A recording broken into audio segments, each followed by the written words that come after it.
Hello everybody, my name is Sean and welcome to Lore Quest. And my name is Cameron. Today and for the next foreseeable weeks, we have put together a bushel of videos telling the story of Starcraft. That's right, a bushel. Yes, and we would like to start at the very beginning, even before the start of the first Starcraft game, before even humans came into existence. We go to the very beginning, the Xel'naga. Now what are the Xel'naga? The Xel'naga are ancient and powerful gods that have insane psionic power. Psionic basically meaning space magic. So much power that they actually have the ability to create life. Even being gods in their own right, they did not live forever though, and they had no way to reproduce. Sucks for them. The only way more Xel'naga could come into existence is if two beings, one pure of essence and the other pure of form, joined together and with their powers combined, formed a Xel'naga. Now, to be pure of essence, one had to have the power to change to any situation, have the power to overcome any obstacle, and still remain the same deep inside. This was embodied by the Zerg and their ability to evolve and overcome all challenges. Purity of form meant that you had to have a natural psionic ability, one so powerful that it held kinship to the Xel'naga's own power. It was the Protoss that held the purity of form for their powerful, natural psionic power. Now, the only way that the Xel'naga would be able to keep their race alive was that they would have to seed a world with life in multiple universes and show the way to the races that would have purity of essence and purity of form. Thus started the infinite cycle, where the Xel'naga would take on physical forms and seed a galaxy with life. Two races would come forth to take the purities, and they would together become the next generation of Xel'naga. Then they would move on to another universe and begin the cycle again.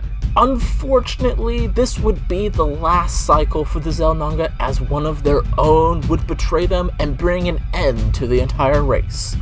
Amon. Yes, Amon. A Xel'naga who, before becoming a Xel'naga, wanted to become a being of infinite power and do basically whatever he wanted. Believing that becoming a Xel'naga would be exactly what he wanted, he joined with the other race and became a Xel'naga. Although, like many of us who got the Force Unleashed too, this was not what he wanted. Yes, Amon felt betrayed and even began believing that his new form was forced on him rather than his own choice. He then plotted to create a master race that he would use to kill all of their life, including the Xel'naga, and make a new life in his own form, thus ending the quote-unquote corrupted cycle, as he put it. When the rest of the Xel'naga slumbered after seeding life in this new universe, Amon left with several of his own supporters to enact his evil plan. He and his supporters first came upon the Protoss and knew that they would be perfect to become the race blessed with the purity of form. They uplifted the Protoss and made themselves to be seen as gods. But as the Protoss became more powerful, they grew suspicious of Amon and began realizing his true intentions. They rebelled and slew many of Amon's supporters and forced him to flee. Amon might have been defeated, but he would not give up. Yes, Amon and his remaining supporters found the Zerg and knew that they would be perfect for his plans.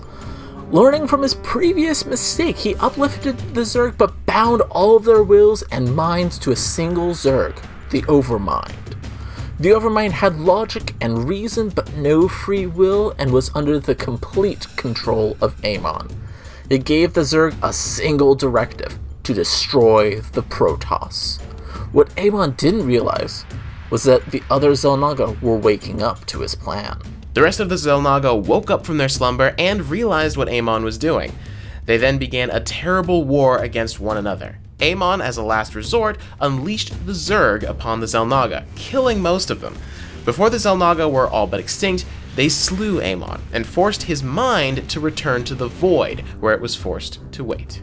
Now at the end of this, the Xel'naga were down to single-digit populations, the Protoss began fighting amongst themselves, the Zerg searched the galaxy for the Protoss, and a single Xel'naga, still fiercely loyal to Amon, began to find a way to make his master a new body, and how to create his own master race. And so begins the last cycle, and the beginnings of Starcraft, which is where we'll pick it up next time on Lore Quest. If you like this video, please hit the like button down below. If you want to see more of our videos, please subscribe to the channel and comment below with any questions or comments. Thanks so much for watching, guys. Have a wonderful life and a wonderful spring. We will see you very soon with even more videos. Bye.